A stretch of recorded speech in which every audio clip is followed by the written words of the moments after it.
Pulivendula MLA Jaganmohan Reddy గారి పరిస్థితి రోజు రోజుకి పూర్తిగా దిగజారిపోతా ఉంది. ఇప్పుడు మరొక కొత్త రాడ్డు, ఒరు మాదిరి రాడ్డు దిగబోతా ఉంది. జగన్మోహన్ రెడ్డిపై సంచలనమైనటువంటి కేసు నమోదుకు రంగం సిద్ధమైపోయింది. జగన్మోహన్ రెడ్డికి అత్యంత సన్నిహితుడు, కులకుష్టి రోగి అయినటువంటి వెంకటరెడ్డి అప్రూవర్గా మారబోతున్నాడని తెలుస్తా ఉంది. వెంకటరెడ్డి అప్రూవర్గా మారితే జగన్మోహన్ రెడ్డి జీవితాంతం జైల్లో ఉండేటువంటి పరిస్థితి ఏర్పడిపోతా ఉంది. అసలు ఇంతకీ వెంకటరెడ్డి ఎవడు, జగన్మోహన్ రెడ్డికి వాడికి ఎక్కడ చెడింది, ఏంటా కథ అనేది ఈ వీడియోలో వివరించబోయే ముందుగా ఇప్పటి వరకు మన ఛానల్ సబ్స్క్రైబ్ చేయని వాళ్ళు ఖచ్చితంగా సబ్స్క్రైబ్ చేయండి. ఇక విషయానికి వస్తే, జగన్మోహన్ రెడ్డిని నమ్ముకున్న వాడి బతుకు ఎవడ బతుకైనా చివరికి జైలు పాలవుతుంది, జీవితం సర్వనాశనం అవుతుంది అనేది మరొక ఉదాహరణ.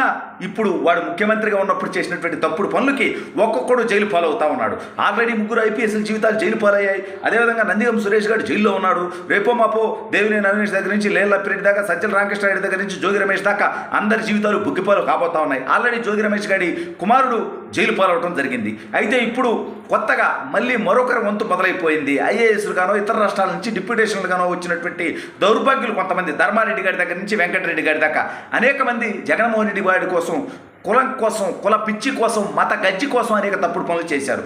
ఇప్పుడు ఆ వెంకటరెడ్డి గారే జగన్మోహన్ రెడ్డి కాట్ అయిపోతా ఉన్నాడు.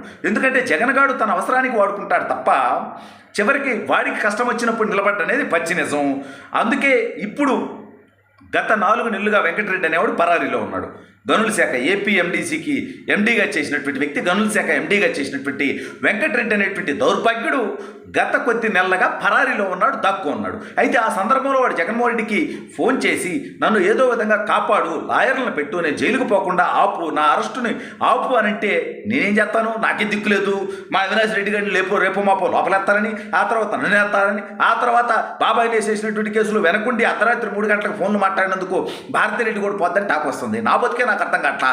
ఆల్రెడీ ఈడు కులపోళ్ళు కొంతమంది, పిన్నెల రామకృష్ణారెడ్డి జైలుకి వెళ్తేనే నేను ఆపలేకపోయాను, ఈ నేపథ్యంలో నిన్ను మాత్రం నేనేం చేస్తాను, నువ్వు ఏదో ఒకటి చేసుకో అన్నప్పుడు దాదాపు 3,000 కోట్ల రూపాయలు గనుల శాఖలో అవినీతి జరిగి, అక్రమాలు జరిగి, వైసీపీ నాయకులు దోచుకున్నటువంటి అంశాల్లో వీడి మీద కేసు పెట్టుంటే పారిపోయి దాక్కున్నాడు. చివరికి హైదరాబాద్లో అరెస్ట్ అయ్యాడు. మధ్యలో శ్రీలంకకి వెళ్ళాడని, ఓడలో అక్కడి నుంచి విదేశాలకు పారిపోయాడని, ఎన్నాళ్ళు పారిపోతాడు? వాడి మీద లుక్అవుట్, రెడ్ కార్నర్ ఏదో ఒకటి తీసుకొచ్చేస్తారు కదా. తప్పుడు పనులు చేసిన తర్వాత, ఆధారాలతో దొరికిపోయిన తర్వాత ఇంకా బొంకేటువంటి ప్రయత్నం చేస్తే ఎంతకాలం బొక్కగలుగుతారు? అయితే ఇప్పుడు అదే జగన్మోహన్ రెడ్డిని కాట్ అయిపోతా ఉంది.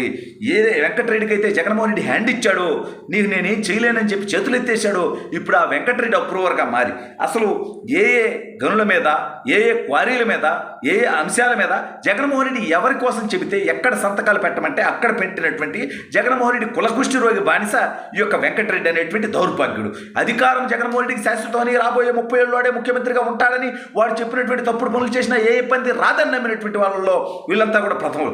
ఇక పివి సునీల్ అనేటువంటి సిఐడిలో పనిచేసినటువంటి దౌర్భాగ్యుడి దగ్గర నుంచి విజయ్ పాల్ దాకా అనేక నికృష్టమైనటువంటి పనులు చేసినటువంటి నా కొడుకులు కూడా ఉన్నారు. వీళ్ళందరూ కూడా జగన్మోహన్ రెడ్డి అధికారం శాశ్వతం అనేటువంటి ఆలోచనతో ప్రభుత్వం మారిన చంద్రబాబు నాయుడు గారు వేధించరు, ఏ విధమైనటువంటి ఇబ్బందులు చేయరు, మనం చంద్రబాబు నాయుడు గారిని బెదిరించవచ్చు అనేటువంటి నికృష్ట ఆలోచనతో తప్పుడు పనులు చేసినటువంటి నీచులు. అయితే ఇప్పుడు ఆ వెంకటరెడ్డి అప్రూవర్గా మారిపోయి జగన్మోహన్ రెడ్డి పెద్దిరెడ్డి దగ్గర నుంచి తన కుటుంబ సభ్యులు, తన బంధువులు, తన పార్టీ వాళ్ళకి దోచిపెట్టమన్నటువంటి బాలినేని శ్రీనివాసరెడ్డి కూడా గనులు దోచుకున్నటువంటి కార్యక్రమం జరిగింది. వాస్తవంగా సిద్ధారాఘవరావు దాకా ఇట్లా తప్పుడు పనులు చేసి గనులు అక్రమంగా ఎవరెవరికి కేటాయించారో, ప్రభుత్వానికి ఖజానాకి రావాల్సినటువంటి డబ్బును ఏ విధంగా మళ్లించి వాళ్ళు అక్రమంగా సంపాదించుకున్నారు, రాష్ట్ర ఖజానాకి 3,000 కోట్లు దోపిడీ చేయడం అంటే, 3,000 కోట్లు ఖజానాకి గండి కొట్టడం అంటే వాడు రాష్ట్ర ప్రజల జీవితాలను అనేక రకాలుగా నాశనం చేసినట్టు. కాబట్టి ఇప్పుడు వాడు పూర్తిగా అప్రూవర్గా మారిపోయి జగన్మోహన్ రెడ్డి చెప్తేనే నేను చేశాను అనేటువంటి అంశాన్ని కోర్టులో చెప్పేటువంటి పరిస్థితి ఏర్పడితే జగన్ గారు అనేవాడు జైలుకి వెళ్ళటాన్ని ఎవడు ఆపలేడు. అసలు ఈ ఒక్క కేసు కాదు, ఆల్రెడీ జగన్మోహన్ రెడ్డి మీద ఉన్నటువంటి కేసుల విచారణ కూడా జరగబోతా ఉంది. దానికి కూడా జగన్మోహన్ రెడ్డి ఇప్పటికీ ముఖ్యమంత్రిగా ఉన్నప్పుడంటే నాకు కుదరట్లేదు, రోజు పోతే 60 లక్షలు ఖర్చు అవుతుంది, సెక్యూరిటీ రీజన్స్ అని చెప్పినటువంటి ఈ దౌర్భాగ్యుడు, బటన్ నొక్కాలి అందుకని నాకు ఇవాళ కుదరట్లేదని చెప్పినటువంటి ఈ జగన్మోహన్ రెడ్డి ఇవాళ ఖాళీగా పేపర్స్గా ఉన్నాడు. ప్రతిపక్ష నేత హోదా కాదు, క్యాబినెట్ హోదా కూడా లేదు, జస్ట్ పులివెందుల ఎమ్మెల్యే. వీడికి ఇవాళ కోర్టుకి వెళ్ళి విచారణ హాజరై ఈడే తప్పు చేయకపోతే ఆ విచారణ త్వరితగతిన పూర్తి చేయించుకొని జగన్మోహన్ రెడ్డి తప్పే చేయలేదని కోర్టులో నిరూపించుకొని బయటకు వచ్చి దమ్ముగా రొమ్మి వచ్చి నేను తప్పు చేయలేదు, కోర్టే తేల్చేసిందని చెప్పేటువంటి ప్రయత్నం చేయొచ్చు కదా.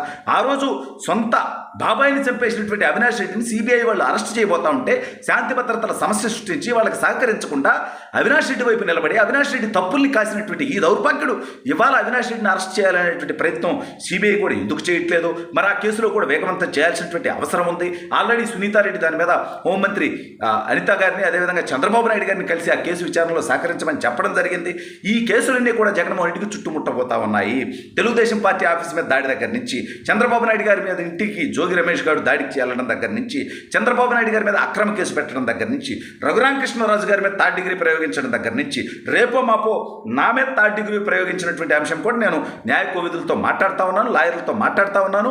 నాకు ఎన్నో రకాలుగా న్యాయ సహాయం చేసినటువంటి లాయర్ చుక్కపల్లి భానుప్రకాష్ గారితో ఆల్రెడీ నేను మాట్లాడడం జరిగింది. నేను కూడా నన్ను కస్టోడియల్ టార్చర్ చేసినటువంటి నీచులు నికృష్టుల మీద విజయ్ పాల్ గారి దగ్గర నుంచి, సునీల్ కుమార్ దగ్గర నుంచి, సిఐల దాకా ఆ రోజు ఎవరైతే కస్టోడియల్ టార్చర్ చేశారో వాళ్ళందరి మీద కేసు నమోదు చేయబోతా ఉన్నాను. వీళ్ళందరి తుత్తర్లు రాబోయే రోజుల్లో తీరబోతా ఉన్నాయి. జగన్ని నమ్మి అధికార మతంతో, అహంకారంతో, డబ్బు కోసమో, కులం కోసమో, మతం కోసమో, ప్రమోషన్ల కోసమో తప్పుడు పనులు చేస్తే ఆ తర్వాత ఆ తప్పులకి మళ్ళీ ఎప్పటికైనా మీరే శిక్షించబడాల్సి వస్తుందనేది గుర్తుపెట్టుకోండి.